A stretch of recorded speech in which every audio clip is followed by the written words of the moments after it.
আজকে ছিল একটা অ্যানিভার্সারির নিমন্ত্রণ, তো সাজুগুজু করে চলে গিয়েছিলাম পিসি বাড়িতে।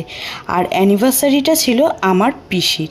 আর যখন আমার বাড়ির প্রত্যেকটা মানুষ এক জায়গায় হয় তখন সেখানে গল্পগুজব তো একটা আলাদা লেভেলেই চলে যায়। তারপর কৃষাণ আমাদের খুব সুন্দর একটা গান শোনাচ্ছিল, আর এই গান শুনতে শুনতে আমাদের খেতে বসতে বসতে প্রায় 11:15 বেজে গিয়েছিল। তারপরে আমরা খেতেও বসে পড়েছিলাম। আর মেনুতে ছিল, প্রথমে দিয়েছিল নান আর চানা মশলা।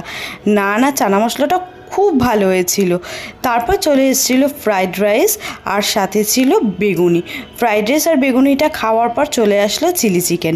চিলি চিকেনের সাথে কিন্তু রাইসটা খেতে ভীষণ ভালো লাগে, আমার তো ভীষণ প্রিয় একটা খাবার। সাথে ছিল স্যালাড। তারপর চিলি চিকেনটা এত ভালো হয়েছিল, আমি আরেকবারও নিয়ে নিয়েছিলাম। তারপর ছিল চাটনি, পাঁপড়, রসগোল্লা। খাওয়া দাওয়া শেষ করে আবার একটু বসে গল্প করলাম।